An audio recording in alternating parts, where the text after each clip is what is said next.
Welcome back. Now, in this video, we're concerned with pressing play and seeing the correct widget here. Because if I've saved something to disk, then we should be loading that up right away. We should only see new game if this slot is truly empty. But if I've saved something to disk here, I want to see this screen, right? I want to see the taken slot. By the way, if you've saved something to disk and you want it deleted, you can always open up your saved folder and go to Save Games. And this is where those slots are saved. They even have the same name that you gave them, load slot 0 and 1. If you delete those, they won't be there anymore. So just so you know, they go to your saved folder. Okay, so in order to display the correct widget, widgets need a status. They need to know whether they're vacant, whether they should show enter name, or whether they should show the taken widget. So for that reason, we're going to create an enum to identify that status. And I'm going to stick that in my load screen save game object right here. I'm going to define an enum here, just a basic enum called eSave slot status. And this can be a uenum. We can make it blueprint type. And save slot status is going to have three enum constants: vacant, enter name, and taken. In that order, which means this will have the numerical value of 0, this one will be 1, and this one will be 2. And now that we have a save slot status, our load slot view model should have the status. So we're going to go to load slot.h. Look at my tabs, they're all over the place, aren't they? I'm going to bring my game mode base all the way to the left. My load screen save game is here. My MVVM load screen and load slots are here. Okay, good. So now that I have this enum, I'm going to add this to my load slot. It's going to have a slot status. Now, it's a regular enum, but I'm going to store it as a tenum as byte, choosing eSave slot status. Now for that reason, I'm going to need that header file here. So I'm just going to include it right here. And it's in the game folder. So game/load screen save game.h.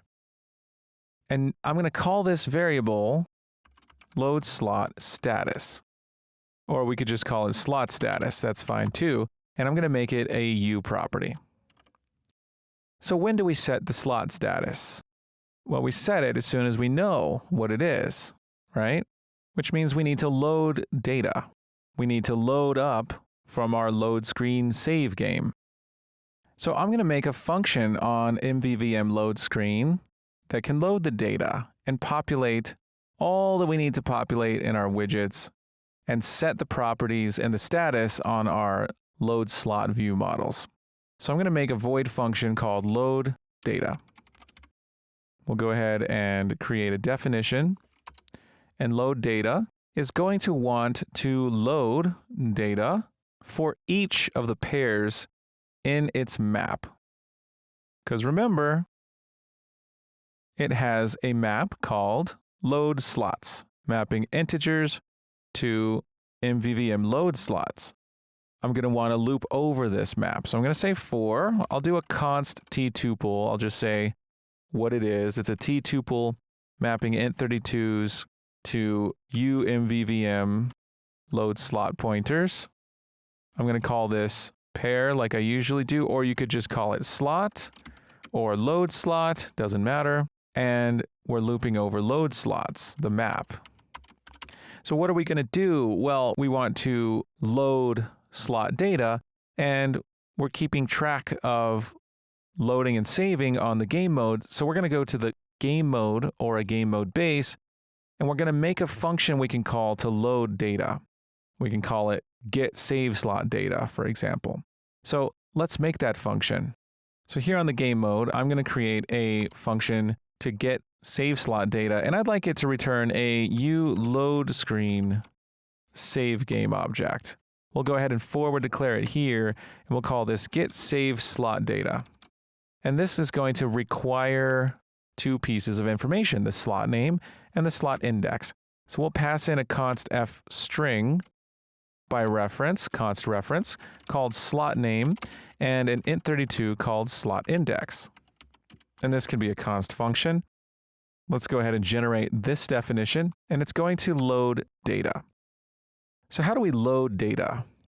Well, first we check to see if a slot exists.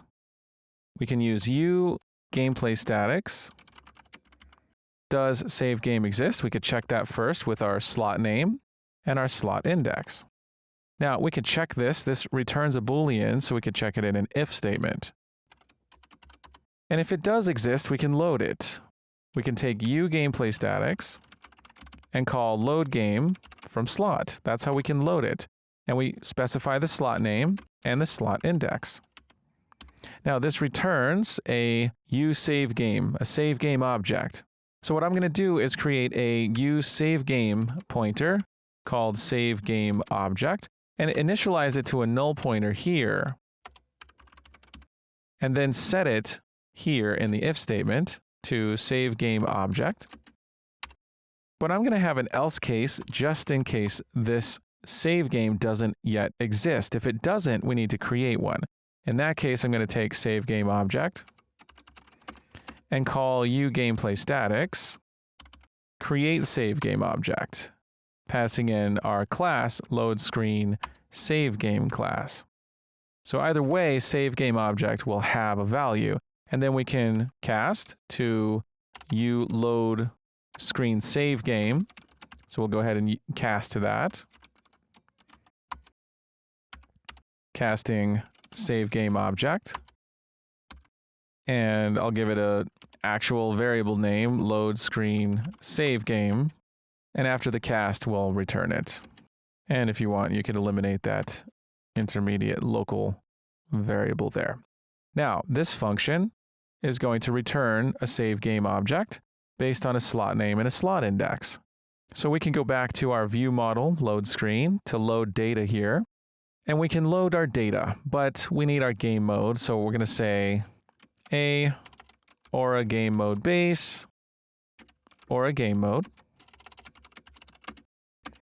And we'll cast to it or a game mode base, and we'll call gameplay_statics get game mode.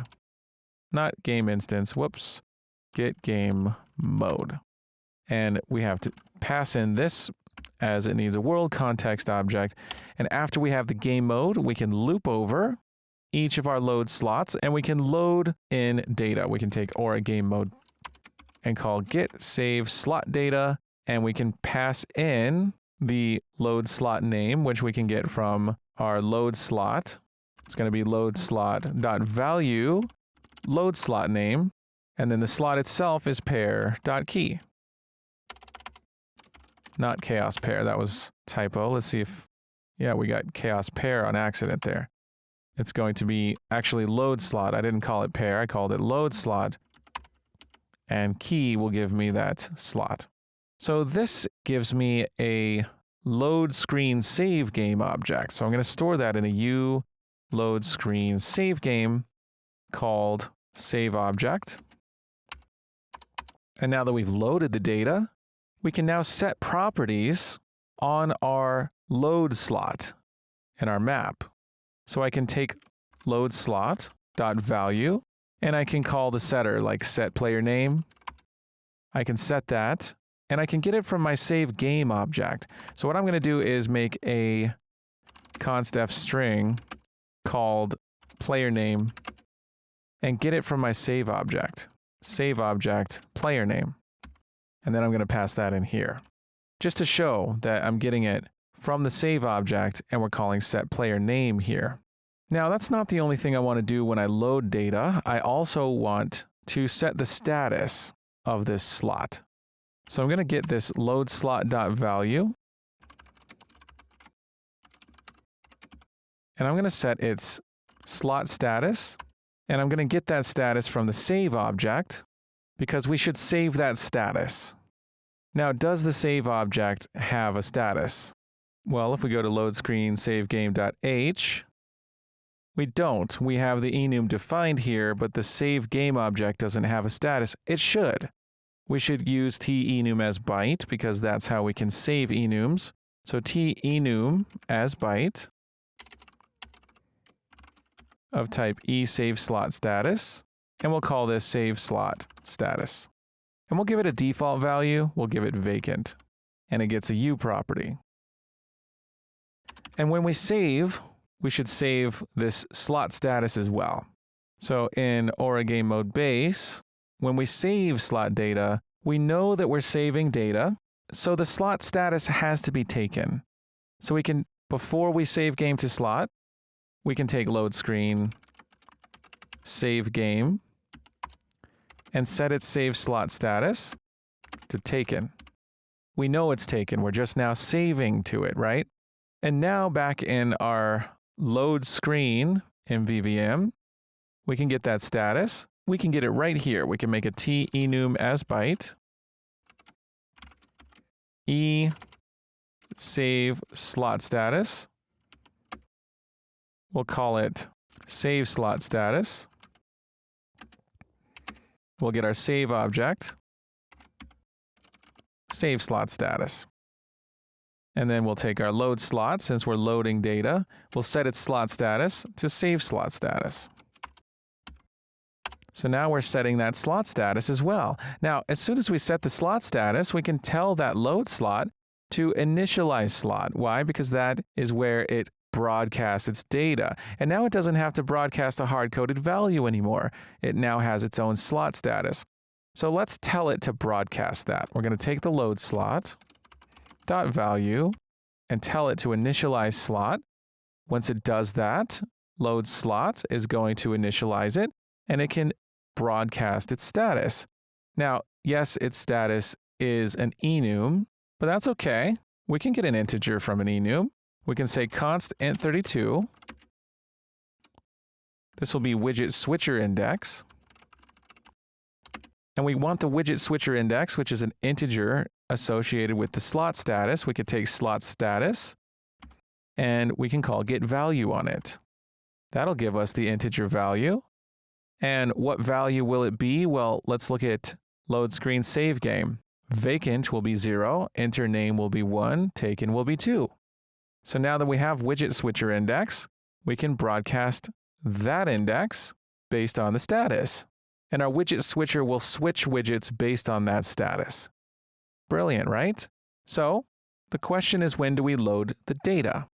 Well, we can do it right away. We can do it from our HUD.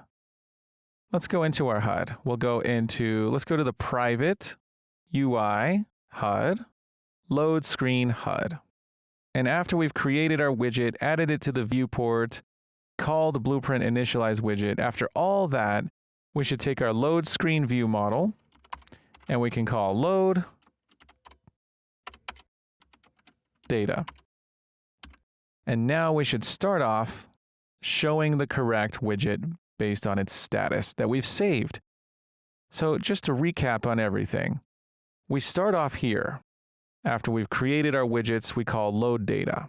Load data in our view model is right here, where we loop over our map. There should only be 3 pairs in here. And we call get save slot data. Get save slot data. It checks to see if the slot exists. If it does, it loads it. If not, it creates a save game object and simply casts that to a load screen save game. So either way, it returns a load screen save game. So back to load data, once we have that save object, we set the player name here equal to the player name on the save object. We set the status, and by default, that's vacant. And then we set those properties on our load slot view model. Setting the player name is setting a bound variable, a field notify.